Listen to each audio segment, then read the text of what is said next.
Thanks so much for joining me here today as we get to talk about one of my favorite subjects, comics.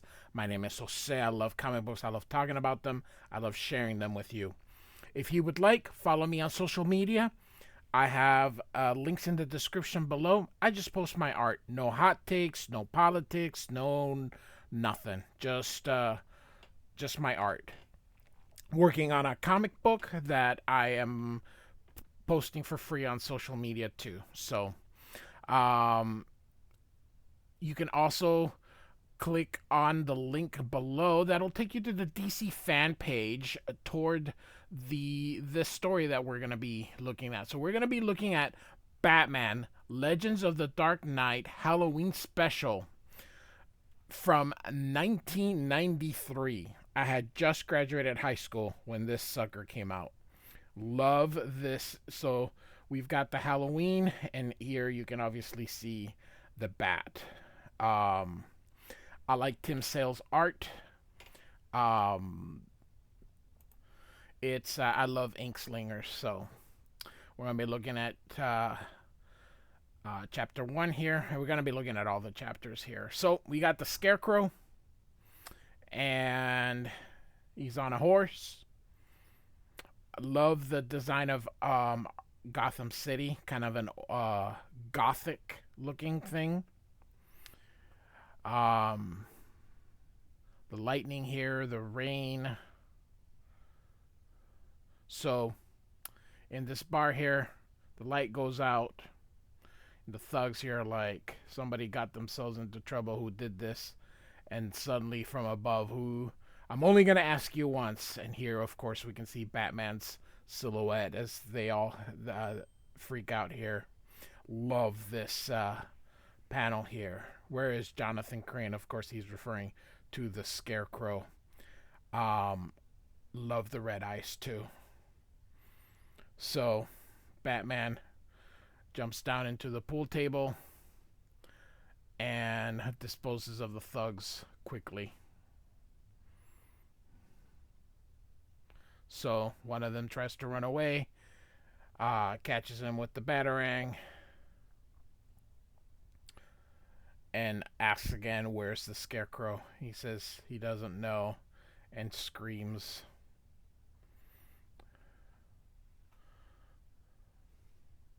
So there's a Jeph Loeb does a lot of narration and a lot of introspect and a lot of in his writing. So um, it's well, it's one of his tropes. It's something that he does on everything that he writes. So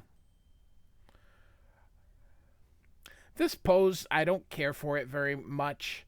I find this leg in particular to look a little off, but um, it's of all the drawings that he's done of Batman, it's one of the few that I don't like. I think I know what he was going for, but it just I don't think he delivered the quite as well on it. But Tim Sale passed away last year, so a lot of what he did was in collaboration with Jeph Loeb. So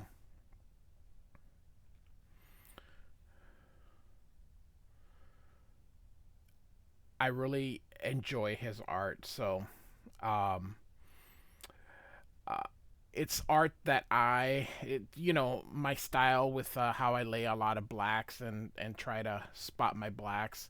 So I like learning from people like Tim Sale.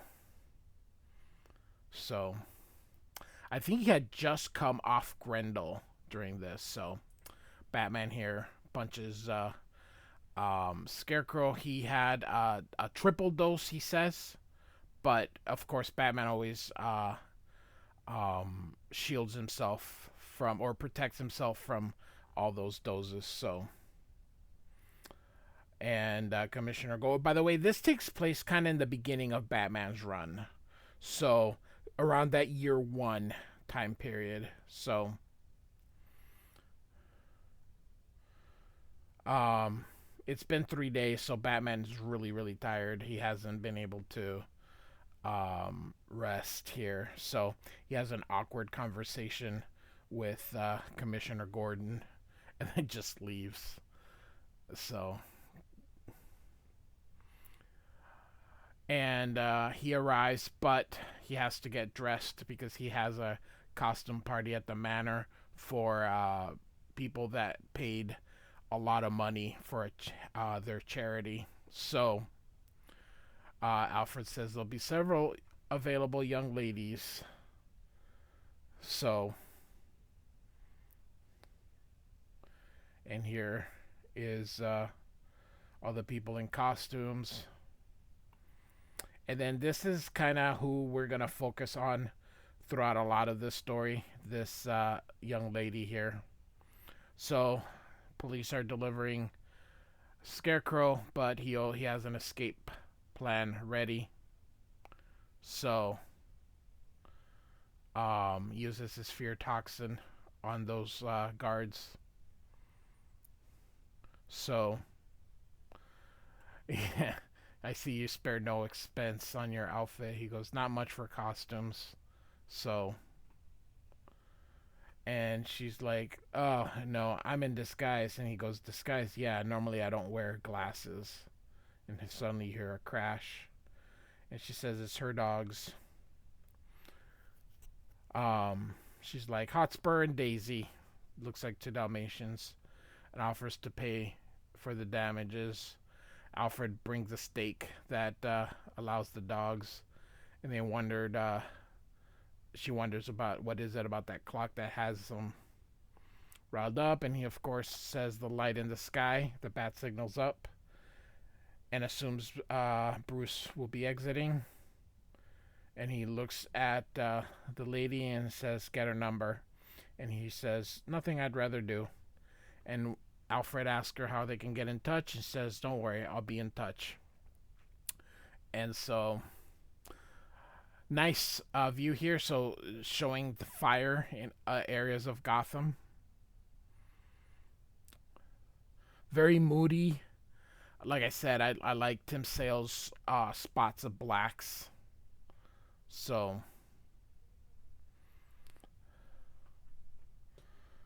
these guys are robbing this station, but here comes Batman.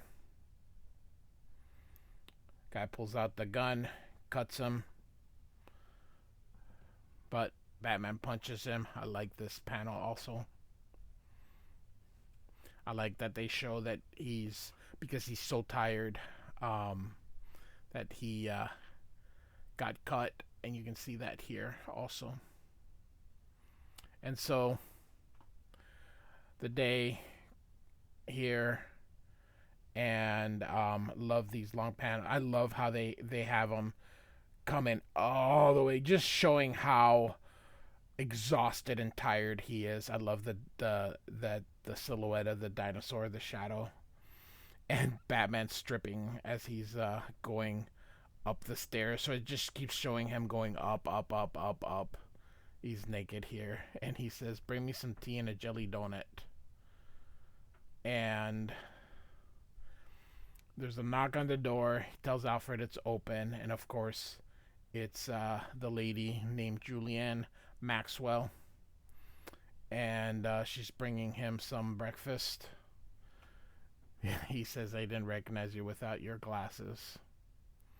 So we have a love interest here. So part 2. And it starts here with a little bit of the dialogue where he says, I have to go to work. And Julian's like, who works on a Saturday night? He says, money never sleeps, he tells her. But of course, he means crime never sleeps. Love this. You can see the silhouette here and the gargoyle here, but then boom, the lightning. You can just see more Batman. I love this. I love the circular portion of this. So great stuff. So this crow hits Batman here in the head. So, and more writing, kind of giving you, Jeph Loeb is a good, he really is a good writer. He gets a little bit of a slack sometimes, but I find him to be a very good writer. Um, he really gives you a lot of motivation, a lot of what the characters are thinking, that kind of stuff. So more of the crows attacking him, Batman jumping off,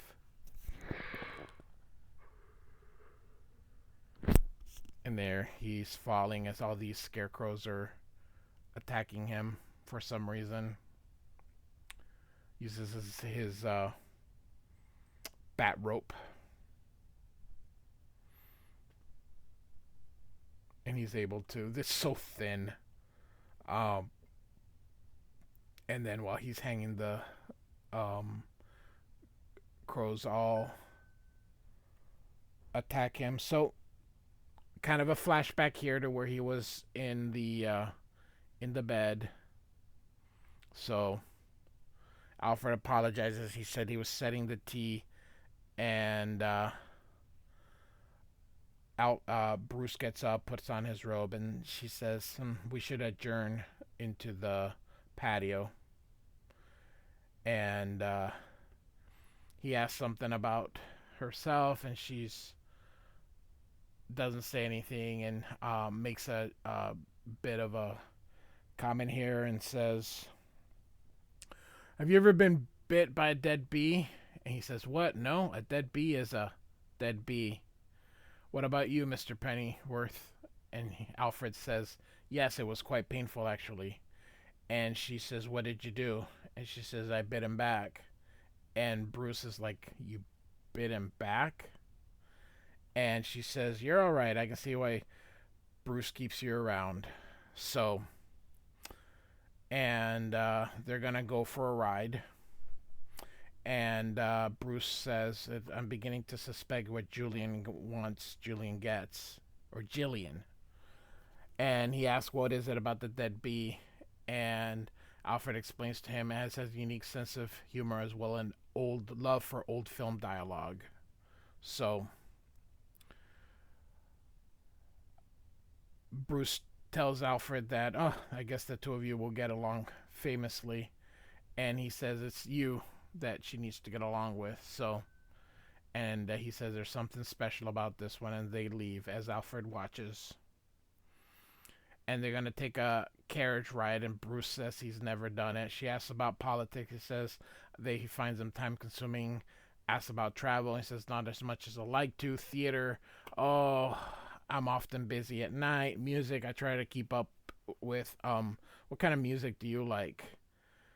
And she says, "Are you involved with anyone right now?" He says, "I have a number of obligations, but none of them are romantic."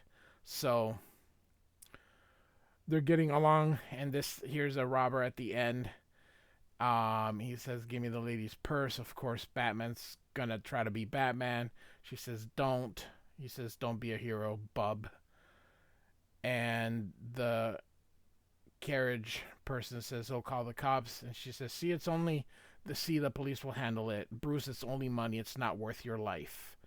And he just thinks. And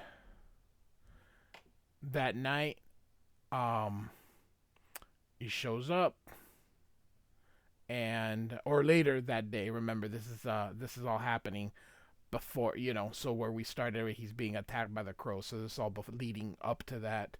And Alfred says the police called that they caught the thief and recovered Miss Maxwell's purse. And Bruce is like, "The police did catch him?" And he says, "Maybe I don't have to work tonight."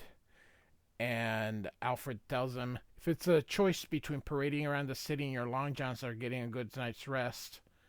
And Bruce thinks, "I wonder if it's too late to catch Jillian." But of course, he goes upstairs or goes downstairs, and Alfred says, "Oh, good show, sir. For a moment, I was afraid you'd had a rational thought." But he's thought the same thing. "I don't have a choice. Crime never sleeps. Scarecrow is loose." So Scarecrow is apparently controlling these crows. So telling some kind of story. Um, so there's middle of Batman's. But Batman crashes through,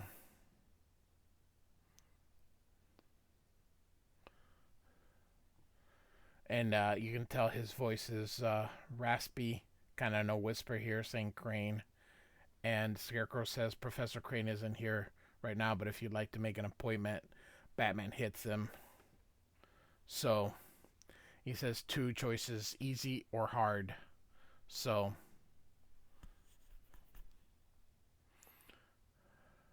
hard it is.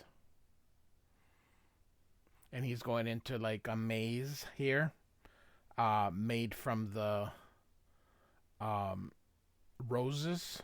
So if you can see here, we'll see when he doesn't draw everything, he just kind of leaves it like that. But here you can start to see the foliage, and here as he gets closer, you can see that there's thorns in the walls, and now you can see he's drawing the plants and the foliage, and Batman just on his knees. I love this. Um, so back in the manor, Alfred walks in, and Julian's here, and he asks what she's doing there, and he says Bruce told me to wait for him. Alfred doesn't believe that. He says he left no such instructions, and I'm certain you'll be more comfortable elsewhere. She says I have to run, and what this place needs is a woman's touch, don't you think? And Alfred thinks there's more to this woman, and he'll have to discuss it when he with Master Bruce when he gets home. So got another double panel, and Batman's right here in the corner. A couple crows flying around. Chapter 3. You can see Alfred is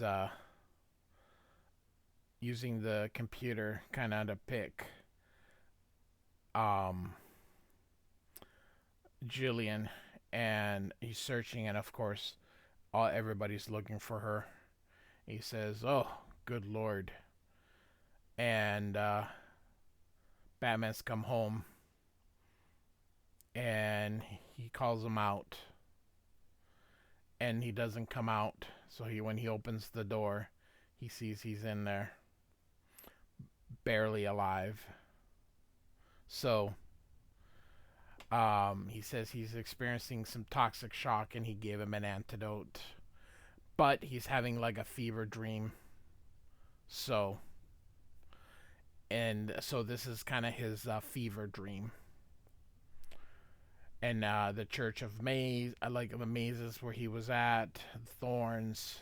So he's kind of dreaming of everything that happened, and thinking about that he can't love, or feels like he can't love. So, but of course, Batman and Jillian, I love how Scarecrow's dressed as a priest. So, and she's like, time to take off the mask, you've made a choice. And so he doesn't, you know, he has a big sense of duty. So Batman, so you can see that Alfred's waking him up, and he says there's a matter of grave urgency regarding Miss Jillian, and says somebody mentioned my name, and she's there. Bruce Wayne asks him if he can be alone with her, and Alfred obliges. So she asks what's wrong with him. He says it was some food poisoning. He says he's going to take some time to travel, and if he'd like to accompany him. And he says, what about your responsibility? He says, maybe that's why I have to do this. So he kisses her, but so this bat signal is up, and he's purposely ignoring it. So he's not coming, and the commissioner's like, Scarecrow says he's gonna kidnap the city official unless he gets $100,000, and everyone in Gotham all the higher ups are scared. And she's like, we'll handle it without Batman. So she turns it off and hear Jim like that, and he thinks it's Batman. But of course, it's not. It's the Scarecrow. And he's going to take Commissioner Gordon as the city official, throw some needles at him. Big needles, but still. And Alfred comes in. He said he didn't think that he'd be quite ready to be up and around. And he says he'd like for him to pack him a streamer trunk for me. He says they're gonna leave at the pier, and him and Jillian will be leaving on a boat. And he says before you do, he wants him to look. He says, I had a computer check on Miss Jillian. Bruce, of course, is mad. He says, you had no right. And Alfred says, I know, but when you care someone as I do, I had no choice. And he'll tender his resignation if that's what he wishes. Which, of course, he won't, because he's pretty much kind of like his dad. So, and so the bat signal's up, but here it's orange, and look, they make the pumpkin. So, and Bruce sees it, and he's like, he knows what it's like not to have a choice. So off he goes, because he is Batman after all. And he always is Batman first. And he is such a great character. Goodness gracious, Batman is just the best. So, and they're like, he took the captain. Oh, that's right. He's not commissioner yet. So, and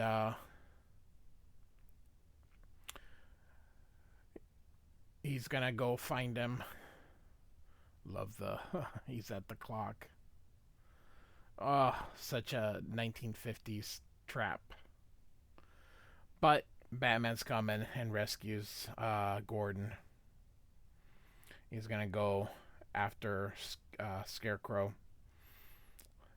This panel is much better than that other one that I told you I didn't like. This one's much, much better. So, tells him this isn't a game. They're inside the big clock. Batman grabs him, just delivers a big punch, and then another, and another, and another, until all that's left of Scarecrow is just a pile of empty bones. And so Jillian is like, hey, Alfred, be a sport and lug my luggage up from the car. He says, no, Miss Maxwell, or should I say Mrs. Catherine Cole, or Mrs. Christine Gerard, or Mrs. Diana Lopez, or Mrs. Pamela Wiseman.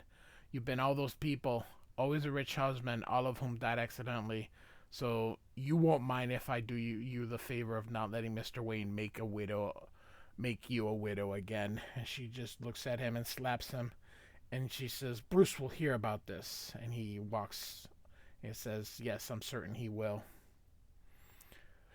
And he tells Bruce that, I'll just read it here. I don't pretend to be an expert on the human heart, but I suspect that learning the truth about Jillian must be very difficult for you. Wondering how such a great detective could have made such a great mistake. So I offer you this thought. Perhaps it wasn't Batman who made the error, but only Bruce Wayne. Because Batman has to be perfect. So it's part of the reason why, again, this is early on, so we know that Batman just doesn't have time for love. He is married to being Batman, so Bruce ponders here. And this is probably juice because he doesn't drink. So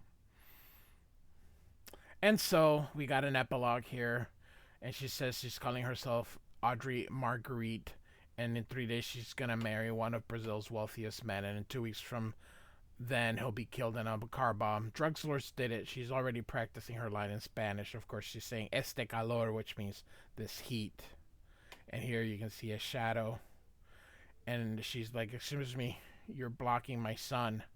And he says, a man gave me this to give to you. And of course, it says confess with Batman in there. And she's like, realizes she's been got. So, all right. So, hope you liked it. It is a really, really, really cool story. So, Batman Legends of the Dark Knight Halloween special from December of 1993, written by Jeph Loeb and drawn by Tim Sale. Like and subscribe, and thanks for listening. Bye.